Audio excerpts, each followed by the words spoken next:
Beneath Mount Olympus, amid whispers of prophecy and fate, a golden apple sows discord among the divine. This fruit, inscribed "To the fairest," ignites a rivalry that will shatter realms and topple the towers of Troy. Here begins our tale, with Paris, a mere mortal, thrust into the turmoil of celestial vanity. His choice, an act of mortal judgment, will plunge kingdoms into chaos and ensnare Helen in the seductive web of destiny. As gods meddle and warriors arm, the fate of Troy hangs precariously on divine whims and human ambition. Enter now, where myth meets reality, into the entangled saga of the Trojan War. Picture a time when truths were wrapped in divine whispers and prophecies danced like shadows on ancient walls. In a world where gods and mortals shared an uneasy stage, a singular chain of events began to unfold, destined to echo through eternity. Not on the earth where human tales are woven, but high above in the celestial splendour of Olympus, this saga took root. Amidst marbled halls filled with immortal laughter, a flicker of discord sparked, heralding a storm that would sweep through the land. Eris, the goddess undesired at the grand celebration of divine and mortal union, the wedding of Thetis and Peleus, arrived unseen, shrouded by her own shadow. She bore in her hands a golden apple, inscribed with the words that would forever alter destiny. To the fairest. With this single fruit she cast a simple temptation into the throes of divine merriment, unaware or uncaring of its pending chaotic bloom. And chaos it brought, as the goddesses Hera, Athena, and Aphrodite, each with pride powerful as thunder, laid claim to this token of beauty. Zeus, who watched over the gods and men, was wise enough not to pick among the formidable three. Instead, he cunningly appointed Paris, a mere mortal prince from Troy, to decide. Thus, orchestrated by divine mischief, a human hand was chosen to balance the scales of vanity and fate. Paris, away in the pastoral tranquillity of Mount Ida, was far removed from such celestial entanglements, his life reduced to the pull of a thread in a godly tapestry. Yet, destiny found him, offering immortality's gifts laid bare. Each goddess came forward with exquisite promise. Hera with power, Athena with wisdom, Aphrodite with the allure of love embodied in Helen, the most beautiful woman on earth. Paris, swayed by Aphrodite's enchanting vision, made his choice, and with that choice, the cosmos trembled. The air in Sparta, ripe with salt and sea, soon carried the tidings of a union not forged from bloodlines but from divine intrigue and human desire. Helen, queen and fabled beauty, would leave her home. Whether lured or taken, she would accompany Paris back to Troy, igniting the flame of passion that would soon feed the relentless hunger of war. In Sparta, Helen's departure echoed like a haunting requiem through Grecian halls. Kings and warriors felt the chill of disrupted order. The Achaean leaders, under the stewardship of the powerful Agamemnon, vowed action. The sands of Aulis carried murmurs of war as ships were readied, and oarsmen called forth dragons of the sea to muster allied wrath. Bound by their oaths, they heeded the call to avenge an affront as profound as it was personal. Yet the puppeteers above, gods scorned by an unkind fate, would not idle in their celestial domain. Hera and Athena, spurned and furious, flung blame upon Paris and vowed vengeance. They would wield mortals like game pieces, moving them across the blood-soaked sands of Troy. Meanwhile, in Troy itself, life simmered under siege, a city lined with heroes turned legends, waiting as history edged closer, prodding with every breath of silence. The artful gift of a wooden horse, conceived in uneasy sleep and shadow, would be the panacea Greeks offered to fortune's whim. Destiny, guided by divinities yet fueled by human resolve, forged onward. Across the waves of the Aegean, the stage was set for battles legendary in heart and scope. Yet, through the din of violence and the crumbling walls painted with loss, a sonorous melody of prophecy murmured on. Foretold was a tale of grandeur and devastation, a tale channeled through heroic elegy. In the dust and cries of Troy's downfall, beneath charred heavens and smoke-choked breaths, reality writhed with the pangs of prophecy fulfilled. The wooden horse disgorged doom upon Troy's streets, a bitter trick that burned brighter than any sword.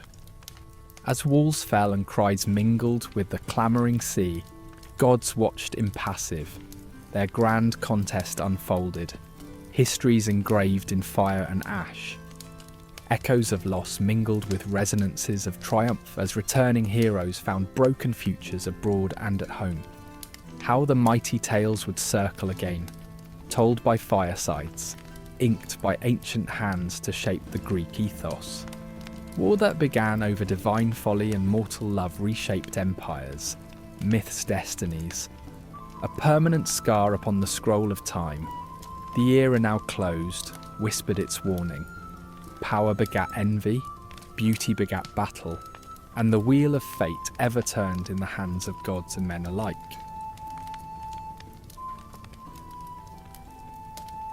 Amidst the rugged landscapes of Mount Ida, Paris began life in the quiet anonymity of a shepherd's existence. Far from the grandeur of the Trojan court, he was the son of King Priam and Queen Hecuba. Yet, a chilling prophecy had predicted his birth would spell doom for Troy, leading to his abandonment. A stark testimony to the ancient world's weaving dance of omens and superstitions that held sway over mortal decisions. Raised by shepherds, Paris remained ignorant of his royal blood. The rhythms of pastoral life, where every dawn brought toil and survival was mastered through the art of shepherding, shaped him. His hands became adept at crafting tools from nature's humble offerings, and he learned the crude rituals of hygiene, often using oils and perfumes to mask the body's raw scent.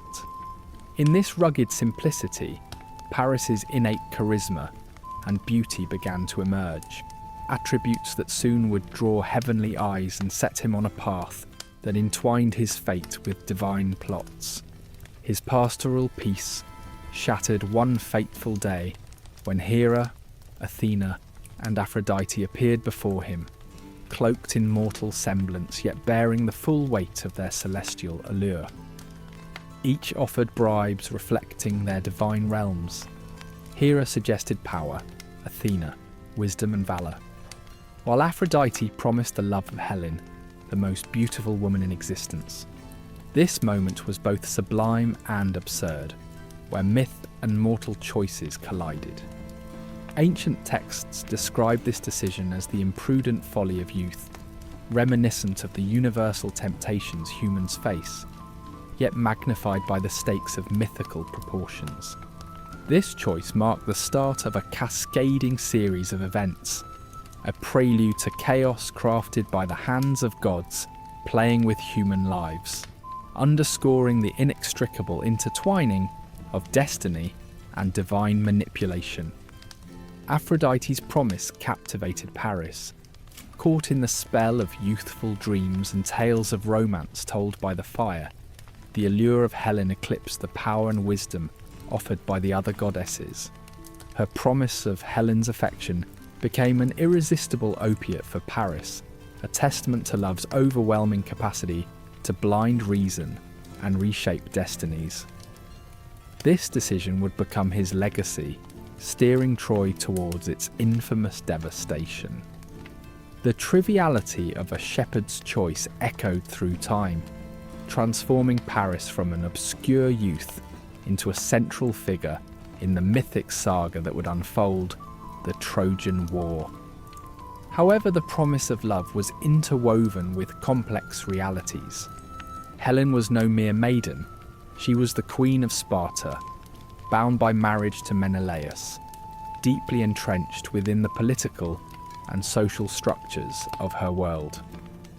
Her legend, celebrated in the annals of Grecian lore, possessed both the splendour of divine favour and the peril of human ambition.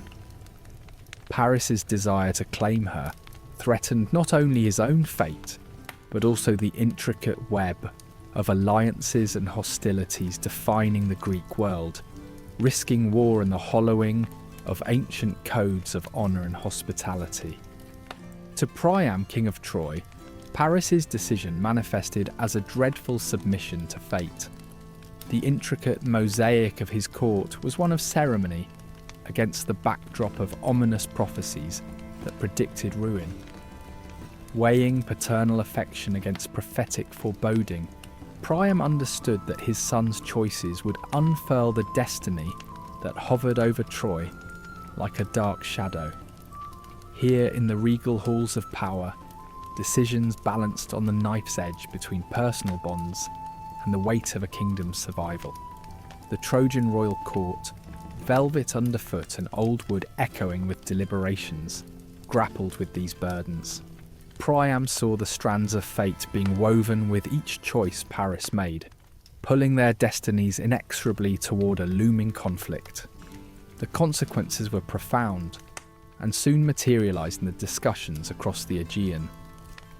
The judgment of Paris instigated a tangible shift in destiny's winds, as foretellers throughout the Hellenistic world began to whisper of an impending storm, a cosmic rebalancing. The practical repercussions began to unfurl swiftly. Armies mobilised, alliances were forged, and time-bound oaths were summoned from their slumber. The feet of warriors rumbled against ancient cobblestone streets, and the clang of bronze armour echoed across Agorus. These reverberations shook the stigmatised fabric of myth and history, paving a path bordered by the ambitions of mortals and the whims of gods. High above in the celestial realms, the gods observed these mortal affairs with amusement and detachment. Zeus, wielding influence over divine order, orchestrated the threads of fate, ensuring Paris's judgment reverberated beyond mortal comprehension into the profound depth of myth and destiny. Here, divine plots entwined with earthly narratives. Cosmic designs painted across the tapestry of time, where celestial intrigue numbed out ancient dramas and fueled humanity's enduring stories. Back in Troy, preparations for war took hold, blending divine determinism with human agency.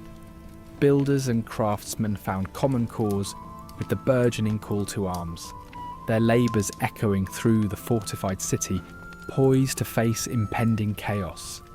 The choice Paris had made, heavy with Aphrodite's spell, now melded with the rumble of conflict, setting the stage for the enduring legend.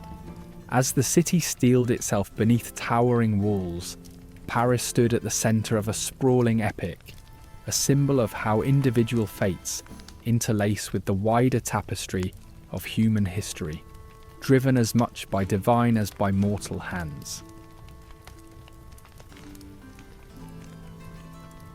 Helen of Sparta's tale doesn't start with her famous abduction, but rather with the life she led beforehand. Described as the most beautiful woman of her era, Helen was the daughter of Zeus and Leda, straddling both mortal and divine realms. Her beauty was legendary, an enigma that captured both admiration and jealousy. Raised amidst Sparta's discipline and rigidity, Helen's life was one fraught with the intricacies of her extraordinary lineage. Her union with Menelaus, the Spartan king, signified more than a mere marriage. It was a strategic alliance of power. Menelaus held a deep affection for Helen, entwining their lives beyond political necessity. Yet this love was perennially questioned. Was it genuine affection? Or did Menelaus, like many others, covet her for her unparalleled beauty? This relationship, veiled in complexities, invites centuries of debate and speculation. intricately weaving into the tapestry of history. But Helen's own perception of her allure poses equally intriguing questions. Did she comprehend the immense chaos her presence could instigate, or foresee how her existence would ignite a war that became history's epic tale?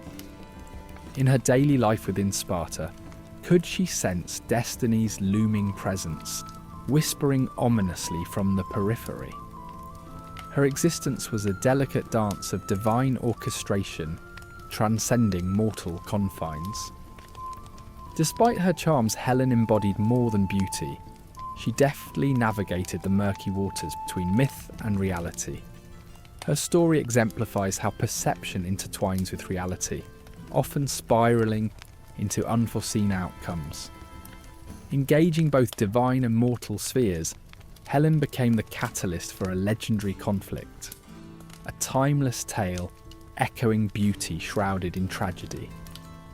The chain of events leading to the Trojan War began during a seemingly mundane visit to Sparta by Paris, Troy's charming prince.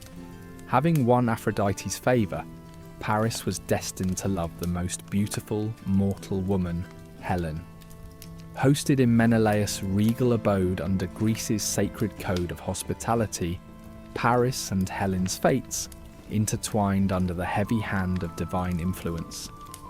This pivotal encounter, shrouded in Aphrodite's meddling, birthed an attraction as unstoppable as the gods' wills. Scholars ponder whether Helen was a willing participant or merely a puppet in a cosmic game beyond her ken.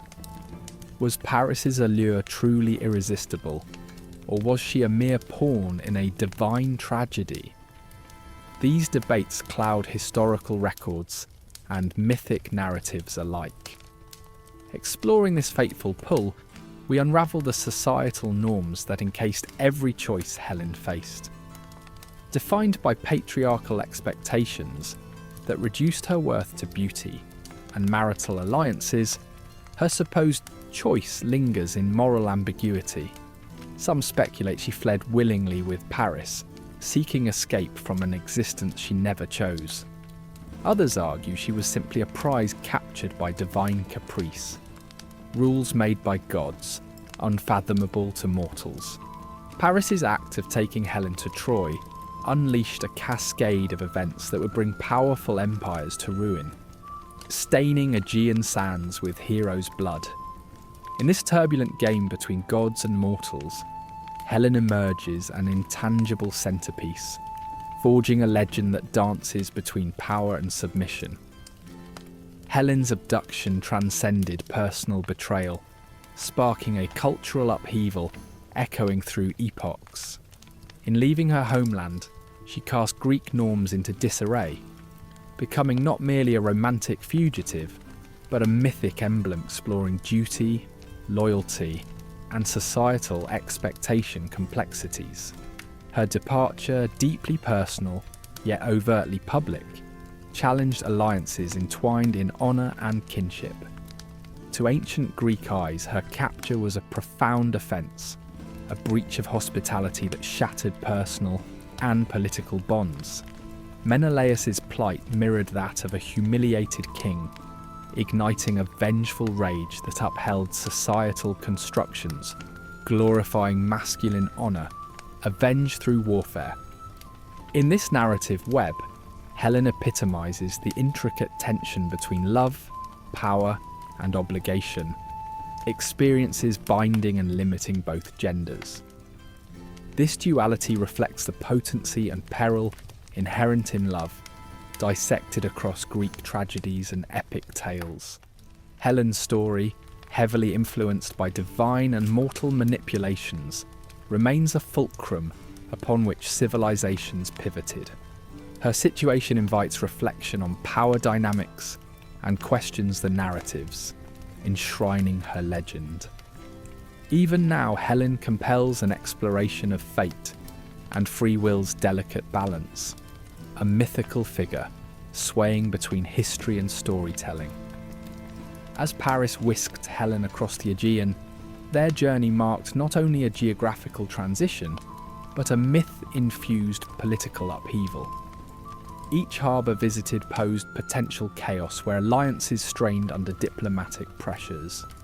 Their ship was both escape vessel and bearer of divine machinations and mortal desires.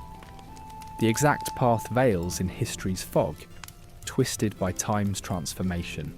This maritime odyssey transcended physical distance, morphing into a mythical journey laden with war, love, and betrayal forebodings, an emblematic crossing threading between real and legendary domains. Upon arriving in Troy, Helen's presence altered the city's course, presaging a profound tragedy scripted by divine malice. Here within Troy's fortified walls, Helen, Paris's prize, symbolised both unity and division, drawing together celebration and anxiety. In Troy's embrace, she invoked both harmony and shadowy portents, channeling fate towards inevitable strife. Caught in Trojan politics, Helen's identity shifted from Spartan queen to Trojan princess, entwining her destiny with Trojan civilization's fate. While Helen resided within Troy, Greece buzzed with ominous whispers of impending war. Menelaus's determination to redress his honour led to appeals for military might, invoking allegiance sworn under Helen's suitors' oaths. These pledges, embedded in loyalty's fabric, sparked a coalition poised to descend upon Troy with thunderous might, where diplomacy buckled beneath divine and human stubbornness. Steered by deities, mortals enacted the whims of gods, masters of fate playing with human destinies.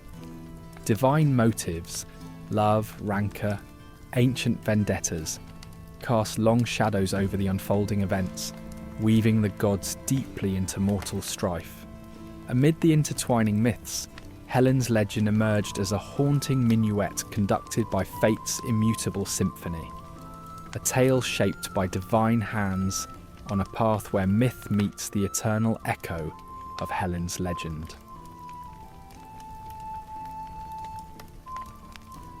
The story of the Achaean armies converging on the shores of Troy begins with an oath sworn long before the war's flames were ever kindled. King Tyndareus of Sparta, faced with an overwhelming number of suitors for his daughter Helen, devised a plan alongside the cunning Odysseus. To secure his daughter's future and prevent the bloodshed of rivals, an oath was sworn by all suitors. They would accept Helen's decision and unite to defend her husband's honour should any threat arise. This oath, a masterpiece of foresight, became the backbone for a coalition destined to besiege Troy. Words in ancient Greece were binding as iron, especially under the watchful eyes of the gods. Breaking such a vow invited divine fury and societal disgrace, making it a commitment woven into the very fabric of Greek life. When Helen departed with Paris, the unthinkable became stark reality, propelling the Achaeans to fulfill their pledge, transforming competing rulers into allies bound by duty and fate. As the news of Helen's abduction spread, a call to arms resonated across the Greek world. Agamemnon of Mycenae, assuming the role of supreme leader, called upon kings and warlords to honour their vows. Menelaus, Helen's wronged husband, stood at the heart of this assembly, driven by the need for retribution and the reinstatement of sacred hospitality. Under Agamemnon's command, emissaries traversed the land, rallying warriors from Ithaca to Thessaly. The Greek landscapes bustled with preparation as ships were outfitted and warriors soon to be immortalised in bardic tales made ready. This gathering was a convergence of formidable personalities. Achilles, the demigod fueled by youthful vigour, the wise Nestor from Pylos, and the astute, albeit reluctant, Odysseus from Ithaca. Their assembly was not just a military operation, but a collective of individual ambitions and rivalries united by oaths, glory, and the promise of destiny. Assembling these forces was more than a mere military exercise. It was the play of fate in human lives. In the Greek worldview, every soldier was a piece on the cosmic chessboard of the Moirai, the Sisters of Fate. Under the oversight of gods like Zeus, Hera, and Athena, who manipulated human affairs to suit their divine agendas, the Greek warriors were participants in a celestial drama. Prophecies from oracles spoke of fateful futures, infusing each act of war with destiny. Agamemnon, believing in his ordained triumph yet wary of God's caprice, made lavish sacrifices in hopes of divine guidance. The pervasive divine presence was both a boon and a bane, bolstering courage while instilling fear of divine reprisal. This divine and mortal interplay drove the ancient warriors on, weaving their struggles into the immortal battles of the gods above. Not all were eager to honour their oaths. Some, like Odysseus, feigned madness in an attempt to avoid the destructive campaign, illustrating the human inclination to escape burdensome commitments. However, beyond personal reluctance lay a fierce sense of communal Greek identity and intertwined values of Xenia, a code of hospitality and loyalty older than any war. These values compelled the Greeks to rally under Agamemnon's banner, where participation was anchored in social stature, excellence and the allure of heroic legacy. This impending war promised not only the return of a queen, but the assertion of dominance and eternal renown, urging them forward despite personal ambitions and fears. The challenge of gathering and sustaining such a massive force demanded unprecedented logistics. This effort called for ships, manpower and supplies necessary for a decade-long siege. Contributions came through myriad vessels from kingdoms far and wide, while fields teemed with livestock, provisions for the journey.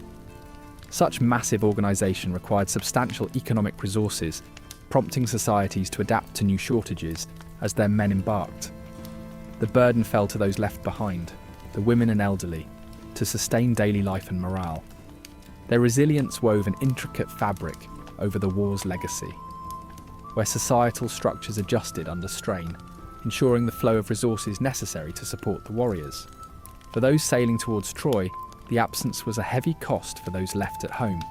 With fields untended and trades disrupted, families endured economic and emotional hardships.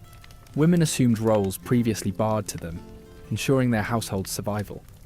Through songs, letters and traditions, the echoes of separation and longing stretched across Greece, capturing the incredible emotional weight of lives interrupted by distant shores. Before departing, the Greeks performed solemn rites seeking divine favour. Sacrifices of livestock and sacred rituals underscored their steadfast belief in divine approval as crucial to their success. Laden with the aroma of burning offerings, these ceremonies were not mere displays, but profound psychological affirmations, binding leaders and common soldiers in shared resolve. The atmosphere crackled with an intensity that blurred mortal and divine, placing their mortal free will against the backdrop of epic destiny. As tensions simmered between leaders like Agamemnon and Achilles, with egos clashing over authority and glory, their rivalry symbolised the broader tensions of the Achaeans. Eventually the winds turned, an omen of divine machinations, and with sails filled, the Achaean fleet journeyed toward Troy, a potent force destined to etch its legend into the annals of history, marked by the shadows and spectres of oaths and ambitions unfurled. In the unfolding drama of the Trojan War, gods and mortals were dancers on a vast stage, each locked in a poignant minuet of power and purpose. These celestial beings were far from passive observers. They were vehement participants, weaving their desires directly into the tapestry of human fate. Among them, Aphrodite stood by Troy, her support driven by her promise to Paris, a promise that sparked the firestorm of conflict. Her interventions were subtle, yet potent, often shielding Paris with a lover's protective embrace, her machinations twisting love and fate together. On the other side of the cosmic divide, Hera and Athena championed the Greeks, their wrath fueled by Paris's slight in the judgment of beauty. Athena, goddess of wisdom, guided Greek heroes with strategic whispers, her dark eyes foreseeing victories carved by clever ruses and innate valour. Poseidon, sea god and sibling to Zeus, joined their cause, recalling ancient slights with a vengeance as deep and unpredictable as the ocean itself. This divine rivalry was mirrored on the battlefield, where mortal lines scattered under the weight of celestial feuds.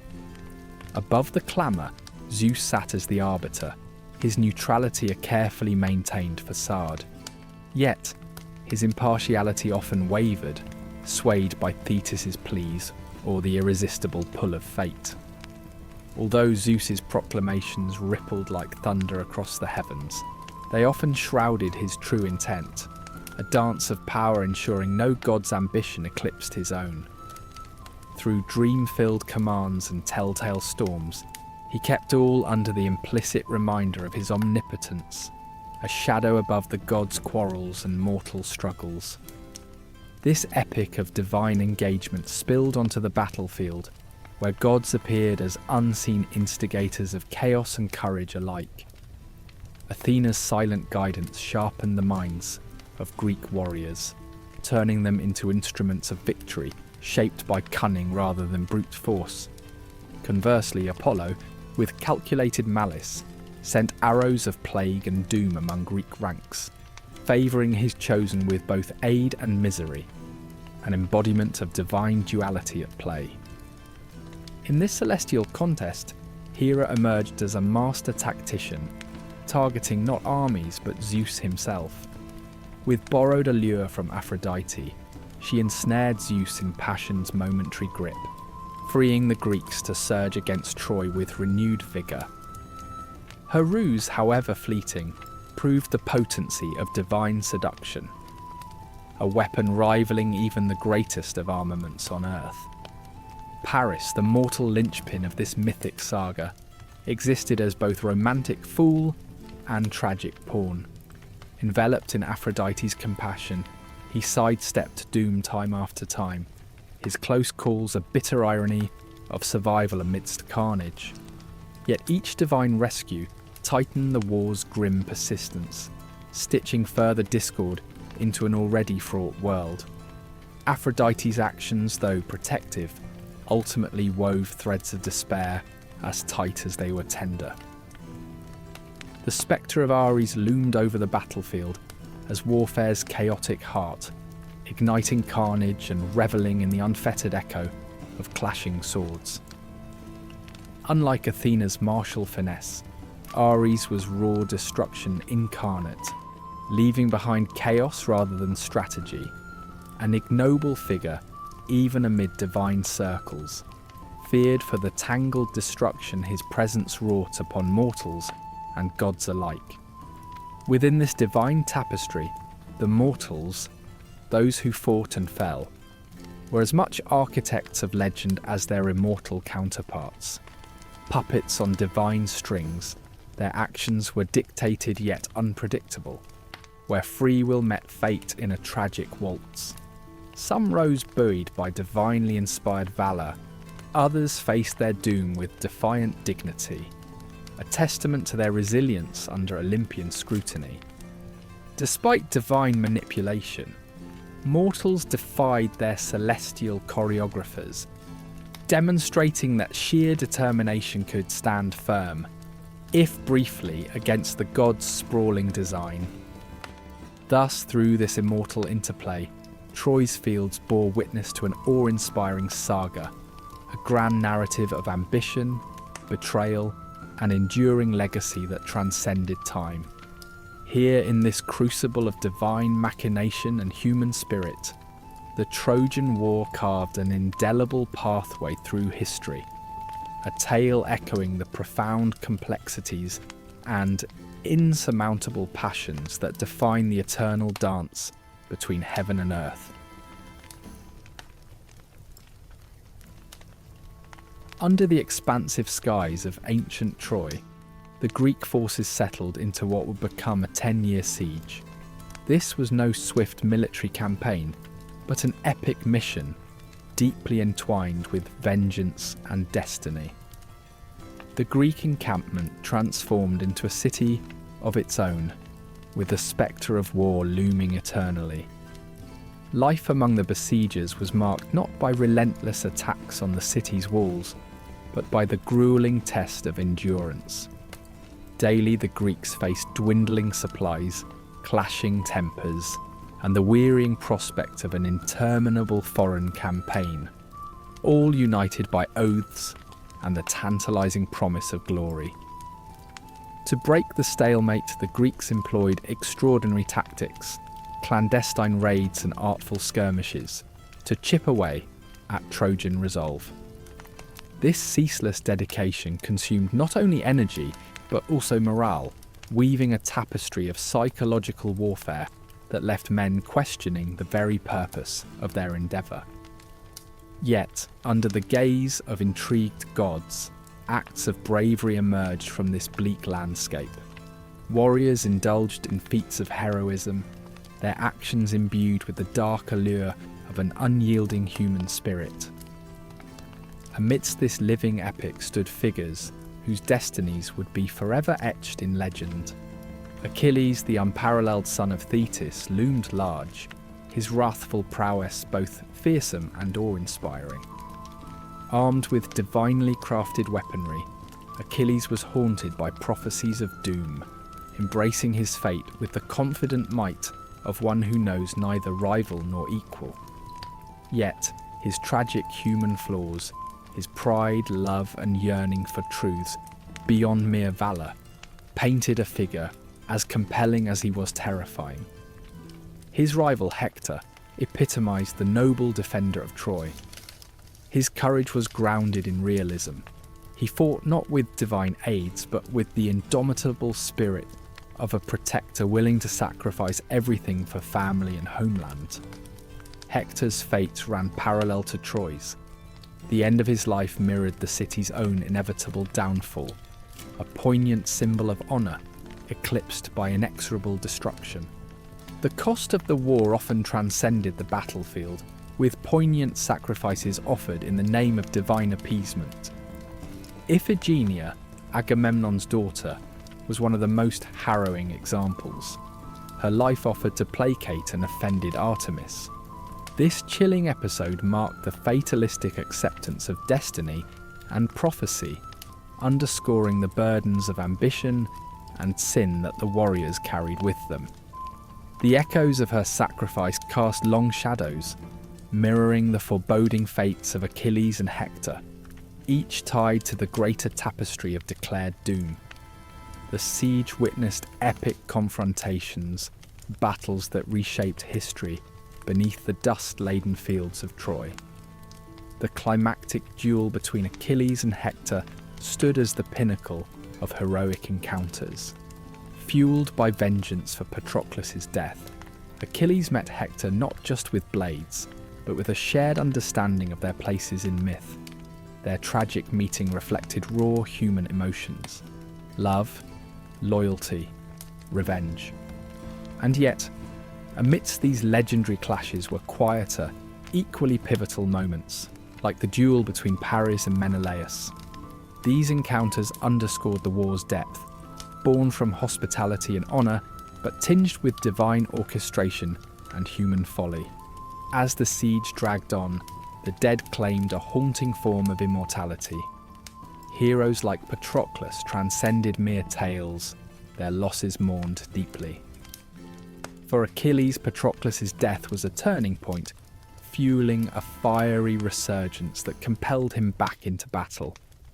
The laments for Hector, voiced in Andromache's sorrow, resonated through history, his loss embodying the fall that would soon consume Troy.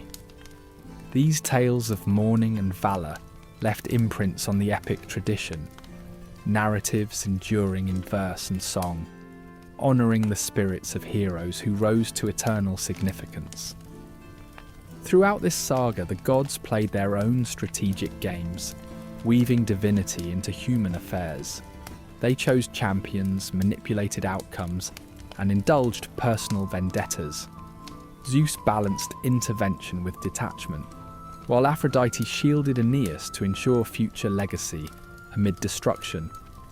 Divine whims created mortal strife, an allegory of a culture where destiny intertwined seamlessly with divine power. In this intricate dance, human valour and divine caprice coexisted, narrating the grand tale of Troy. Yet beyond battlefield valour, echoed sagas of those who endured exile within Troy's doomed walls. Lives forsaken emerged as stories of identity and resilience. Antenor's diplomatic pursuits contrasted starkly with Paris's war fervour, revealing internal conflicts. Exiled existence moulded narratives of hope and longing, humanising the siege's harsh realities beyond the heroics. Within this divide, warriors and families wove sagas of memory, affection, and nostalgia, reminders of what was fought for in the fires of conflict. The Trojan War continues this eternal dialogue, echoing through time in tales that illuminate the intricate dance between fate, heroism, and the human condition. Today, its legacy endures as a testament to the enduring allure of ancient stories. Their narratives ripple seamlessly through generations, their themes forever entwined with our shared human experience. In the heart of a conflict that stretched the boundaries of time stood the mighty city of Troy, a fortress brought to life. Its legendary walls believed to be crafted by the divine hands of Poseidon and Apollo themselves. Behind these towering defences was not simply a city of stone, but a vibrant sanctuary, pulsating with life, even as the Achaeans encircled it. Beneath the monumental architecture that regarded each day with solemn silence, the streets throbbed with reminders of resilience and survival. Archaeologists have unearthed layers of history at Hisarlik, painting a picture of cobbled avenues teeming with Trojans weaving between black markets and bazaars, whispers of clandestine trade amidst the constant spectre of siege. For the people of Troy, survival was a delicate dance with looming scarcity. The Dardanelles, once a conduit for effusive trade, had become a blockade strangling the city's supplies. Resources dwindled to precious trickles. Limited access to basic needs forced the city into ingenious adaptations, perhaps stretching grains or transforming rare spices into all too fleeting luxuries. In the shadow of such harsh circumstances, a world that continued to gather in market squares to barter undertook daily rituals for subsistence that defined their endurance. Nevertheless, life within this beleaguered city still echoed with both laughter and sorrow. The sounds of noble feasts resounded from great halls, gatherings that clung tenaciously to opulence in times of deprivation, a poignantly ironic tribute to familial and cultural heritage. Beyond the echoes of aristocratic banquets, the city's heartbeat sang through the stories of its common folk, whose evenings were gathered in hushed circles recounting tales and sharing modest meals over the flickering warmth of shared fires. In those intimate moments, the fabric of Troy bound tight, a community alive with an array of emotions from hope to grief, resilience interwoven with every likeness to humility and a shadow of defiance. Amid this tapestry of coexistence, the artisans of Troy, those eager spinners, potters and sculptors, continued their labours with unwavering dedication. Their traditions, both practical and ceremonial, bore witness to a city defying its fate, a choreography of creation that flourished even when time clothed itself in uncertainty. We find traces of clay vessels more utilitarian than ornamental, yet precious still, in their echo of Troy's sustained cultural identity. The sounds of workshops, rocking looms and careful varnishing, held fast in the quiet mutterings of prayers to Athena, each crafted item a solemn testament to perseverance and hope. Within the shadowed corridors of temple and society alike, the Trojans kept faith close against adversity. Religion was woven deeply into daily life. Beseeching prayers drifted heavenward alongside the ever-watchful eyes of Apollo and Athena. Temples offered tangible proof of divine favour amidst embattled spirits, the wafting scent of incense their perpetual offering. Yet, the city's spirit resided not only in sacred rites but within the minds and hearts longing to supplement their hopes with divine grace against iron's clamour, seeking guidance with every offering, laid at consecrated altars. Overlooked, yet mighty, the Trojan women fortified unseen strength knitted into the fibres of their society. They stood in the shadows of war as silently defiant luminaries, crafting hope amid turmoil. In every wound dressed and meal prepared, every whisper of strategy sowed among the ranks, they sheltered the continuation of life through simplicity and subtle diplomacy. Their activities, too often dismissed by history's scrawlings, were as much a part of Troy's resistance as any siege on its stone defences. As night deepened and flames danced, the stories did too, flowing over the lips of Troy's storytellers. These were no idle tales, but the lifeblood of a people bound by heritage and destiny. Through their stories, the children of Troy grasped strings of valour and sorrow, stretching memories to touch the present fight and future dreams. The tradition of oral history was a revolt against oblivion, ensuring the endurance of their spirit and legend, incarnations of lessons learned and courage unfurled. Troy's mindset, a metal forged in adversity, was an indelible mark upon its people. With an indomitable inner resilience, they girded themselves with communal strength, a shared understanding that fate's capricious nature could be met with bravery and agency. The daily hum of life, buoyed by these resilient souls, spoke not of surrender but survival, embodying an enduring Trojan ethos of adaptability, united by shared purpose. In the city's youth, a spark of promise flickered bright, the young inheriting stories and battles, eager to fill the shoes of defenders both known and imagined. Training in the shadow of majestic walls, they grew as both warriors and venerators of legend, charged to guard, sustain, and tell their city's tale. Under their care and witness, Troy was not just a city of stone and story, but an unyielding spirit against history's unrelenting tide. The seeds of victory were sown not in battle, but through a spark of cunning imagination. Odysseus, known for his guile, nurtured the idea amidst the embers of a decade-long siege of Troy. Famed accounts such as those in Virgil's Aeneid recount how he proposed the construction of a colossal wooden horse to breach Troy, not by force but through psychological warfare. This wasn't mere whimsy. Horses held a sacred place in Trojan culture, particularly associated with Apollo, making the wooden horse not just a gift but an omen. Playing into Trojan superstition, the Greeks planned to present this artifact as a token of surrender to the goddess Athena, embedding warriors within its empty core. This blend of ingenuity and desperation defined the war's climax, turning ancient beliefs into tactical advantage. The construction of the horse was itself a feat of engineering. According to ancient chroniclers like Proclus, the Greeks poured their dwindling resources into crafting the horse from sturdy timbers, its immense size suggesting a divine touch. Masterful hands worked tirelessly, carving and assembling something almost beyond human craftsmanship, its mystical aura designed to convince the Trojans of its authenticity as an offering. Inside hidden were select warriors, including Odysseus, chosen for their ability to endure silence and discomfort. As the Greeks pretended to retreat to the distant isle of Tenedos, they left behind the towering spectre of the horse, a silent testament to the elaborate ruse that would redefine the siege.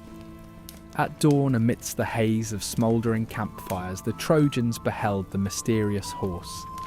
Accounts, notably Virgil's version, describe their torn excitement and suspicion. The wooden horse stood as a potential omen. Would it bring favour or doom? Sinon, a Greek left behind deliberately, wove tales of deceit, playing on Trojan fears of the gods. His narrative of Greek retreat and surrender was so compelling that the Trojans, torn by superstition, drew the giant horse into their city with jubilant celebration. The streets of Troy, lined with hopeful citizens, echoed with the joy of perceived victory. This was a poignant moment. Trojans tasted the bitter-sweet wine of hope and doom, unaware of the lurking shadow. As night fell, Troy erupted into celebration. The sounds of revelry floated through the air, a festival of naivete, unaware of the dread contained within the wooden titan. Inside its vast, creaking belly, Greek warriors lay silent, consumed by the looming dread of the task ahead. The air was thick with tension, a quiet resolve marking the prelude to chaos. Outside, joy masked the quiet shadows of their demise as the besieged city danced on the precipice of its fate, lulled into a false serenity by the horse's deceiving stillness. With night full upon the slumbering city, Sinon crept forth, a conduit for doom. He signalled the Greek forces, lying in wait offshore, to return under darkness. The hidden warriors emerged from the horse, spectral in their calculated movements. Unseen and unheard, they slipped into the city, amidst the irony of their own genius laying Troy low. Odysseus's plan, crafted from desperation and guile, unfolded like a tragic symphony. Each move was the music of betrayal and ambition, the epitome of cunning warfare that mirrored divine mythology within the mortal realm. As dawn blended shadows with growing light, chaos shattered Troy's dreams. Greek warriors, freed from their wooden prison, unfurled a storm of destruction. Fires were set, swords cut through the heralding silence, and death roamed through Troy's sacred streets. Priam met his end. Trojan valour and heritage crumbled.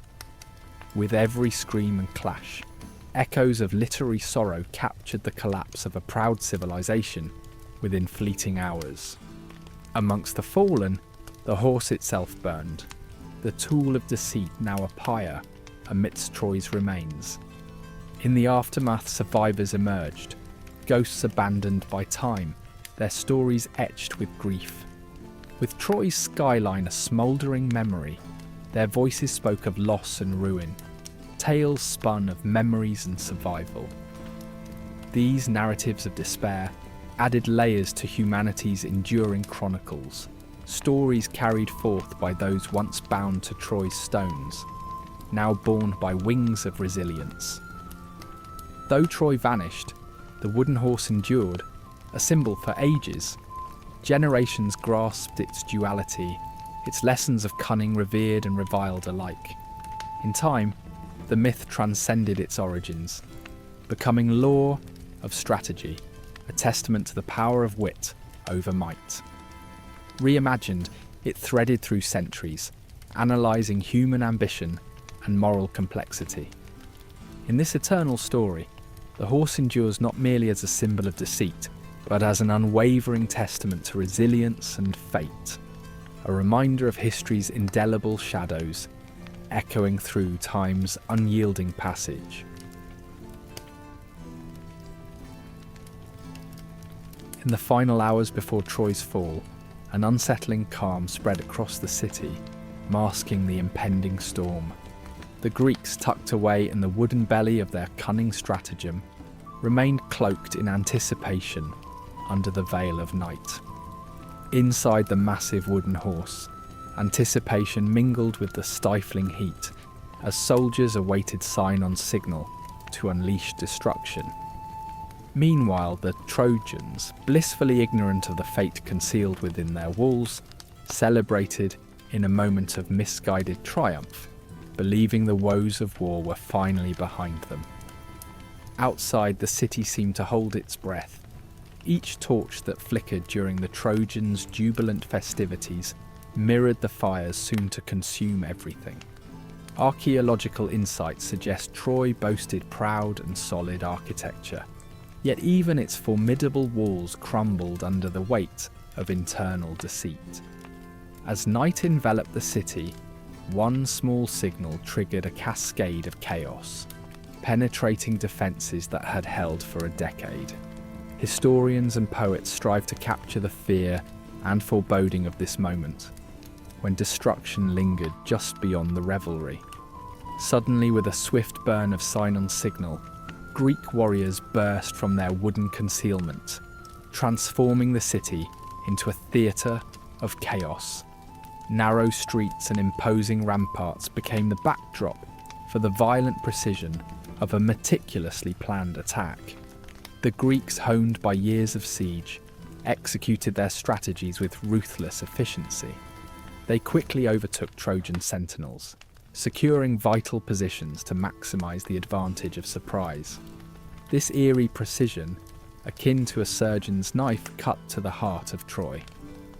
As evocatively portrayed by ancient chroniclers, shadows danced on the city's walls amidst the cacophony of clanging bronze and anguished cries. For the Trojans, who had endured the siege valiantly, this was not just a military defeat but a profound betrayal, shattering the narrative of their resilience. Fires devoured homes and temples, illustrating the multifaceted brutality of ancient warfare, where psychological devastation equaled physical destruction. Meanwhile, the gods looked on, perhaps with amusement or indifference, as celestial games culminated in mortal tragedy. Within this maelstrom, tales of individual heroism emerged, marking the indelible legends from Troy's dying breath. Figures like Aeneas, son of Anchises and Aphrodite, embodied this raw survival instinct within a desperate blend of courage and despair. Even as the city crumbled, these warriors demonstrated a spirit that transformed defeat into enduring legend. Historical accounts highlight the frenzy, the cries of battle entwined with the lamentations for beloved Troy. Acts of defiance by heroes like Deiphobus etch themselves into memory, their bravery a testament to indomitable human spirit. Yet amid victory and defeat, the women of Troy bore witness to ruin with a uniquely harrowing gaze. Figures such as Andromache and Hecuba exemplified grace amidst despair, encapsulating the emotional upheaval that paralleled physical loss. Their stories resonate across eras, lending voices to the countless women witnessing war's collateral damage. Classical dramatists immortalized these experiences, painting portraits of endurance and whispered prayers amidst turmoil, highlighting the silent resilience that paralleled external chaos. As flames consumed Troy, sacred spaces, once a testament to divine reverence, bore the brunt of sacrilege. Temples and relics, once pivotal to the city's soul, crumbled beneath the onslaught. These acts transcended mere physical destruction, striking at Troy's cultural and spiritual core, revealing the ruthless facets of conquest. Cassandra, as a tragic prophetess, stood as a bridge between ignored wisdom and divine human suffering, symbolizing tragedies forewarned yet ignored. The gods, observing the devastation, remained as silent arbiters in the play of fate, echoing a chilling doctrine of justice, obscured by myth. Amidst the wreckage, Aeneas began a journey that promised renewal. His escape from the flames, laden with the burden of founding a new legacy, marked a passage from ruin to rebirth. Virgil and others vividly narrate his odyssey toward what would become Rome, encompassing divine trials and mortal perseverance. This journey reframes defeat as the precursor to historical continuity, underscoring a narrative of survival and renewal amid chaos. In the wake of Troy's fall, ghastly realities unfolded. The victors divided spoils as tokens of triumph, both human and material, serving less as possessions and more as affirmations of dominance. The fates of captives underscore the harshness of conquest, transforming lives into commodities in victory's aftermath. These stories reside precariously in history, casting a bleak light on the nature of conquest, underscoring victory's true cost, not just in lost lands, but shattered lives. As Troy lay smouldering, the gods, once spectators in the grand drama, delivered verdicts shaping fates and stories alike. Their interactions wove a complicated narrative tapestry, intertwining morality with destiny. This interplay between mortals and immortals explored themes of justice and cosmic retribution, set against a backdrop where mortal actions dance to the whims of capricious deities. Survivors carrying the burden of having endured navigated a desolate, memory-laden landscape. Their resilience amidst despair provided a rich canvas for poets and historians, exploring the depths of human endurance. As the embers cooled, rebuilding became both a literal and symbolic journey, testament to destruction's cyclical nature. Troy's ruins, marked by memory rather than structure, gradually transformed into poignant symbols of power's transience and human resilience. Long after its flames extinguished, the fall of Troy continued to inspire, etching itself into the annals of myth and history, illustrating the perennial strength of storytelling, anchored in human endurance. The fall of Troy marked only the beginning of another chapter filled with trials, as Greek heroes embarked on perilous journeys back home. The seas became an arena where divine grudges played out, especially in the saga of Odysseus. Homer's Odyssey unfolds the circle where mortal endurance clashes with divine whims, like the raging fury of Poseidon against Odysseus for his audacity in blinding the Cyclops, Polyphemus.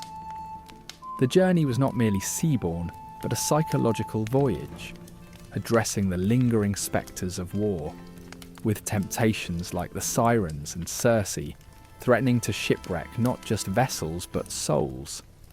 Similarly, Menelaus encountered trials on his return to Sparta, with divine interventions leading him to the enchanted coast of Egypt.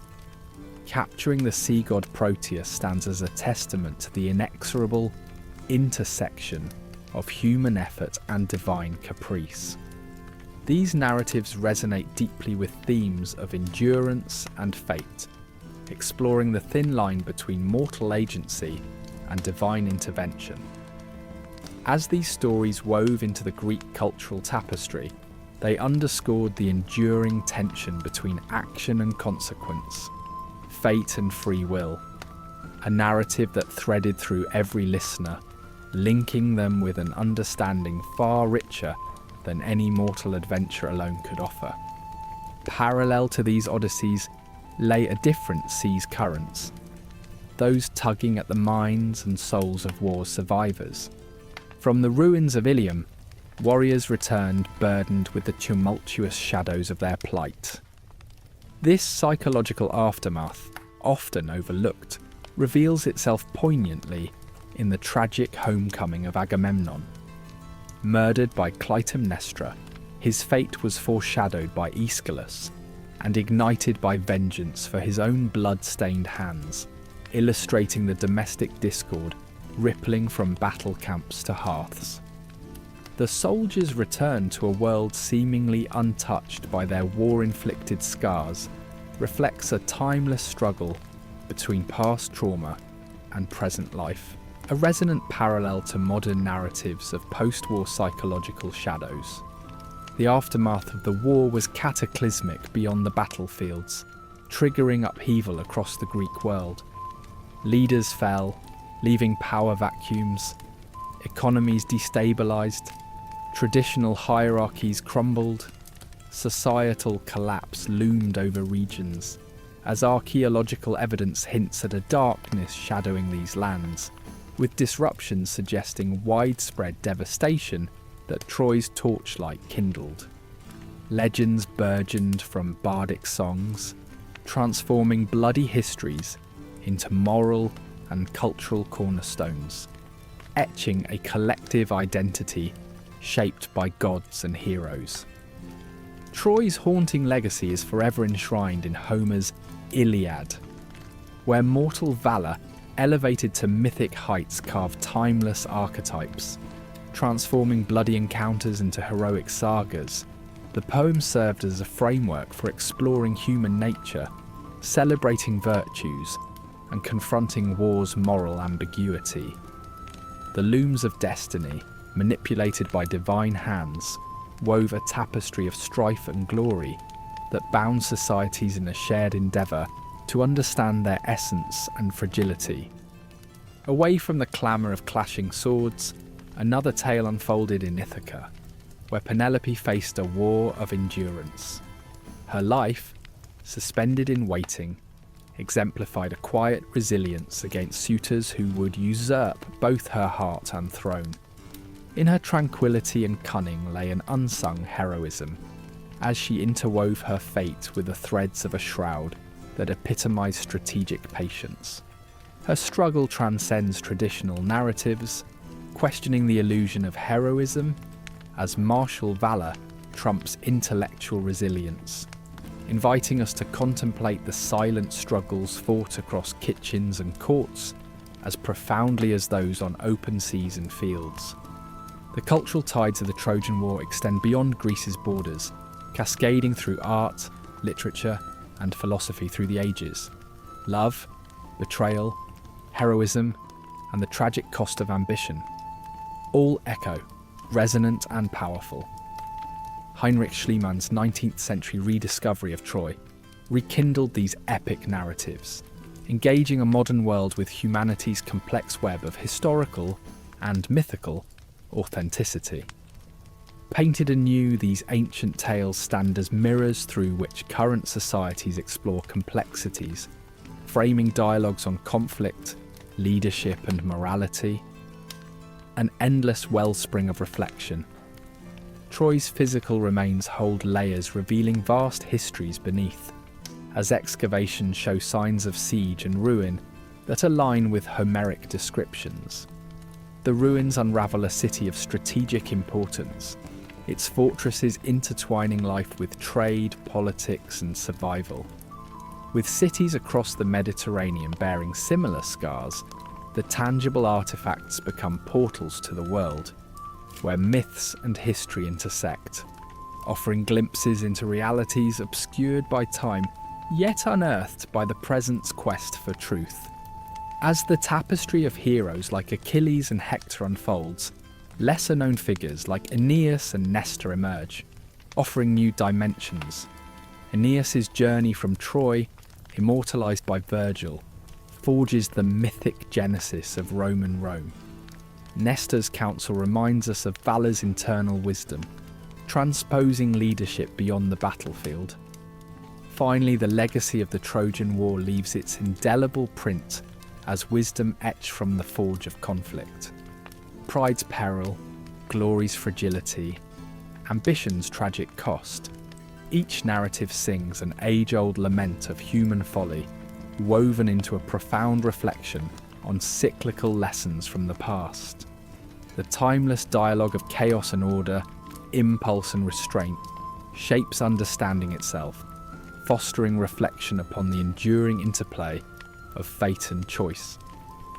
With our journey through ancient shadows coming to an end, I invite you to reflect on these profound stories and their resonances. If you've enjoyed this exploration of the Trojan War's legacy, please like and subscribe to our channel for more captivating tales from history. Thank you for joining this voyage through time.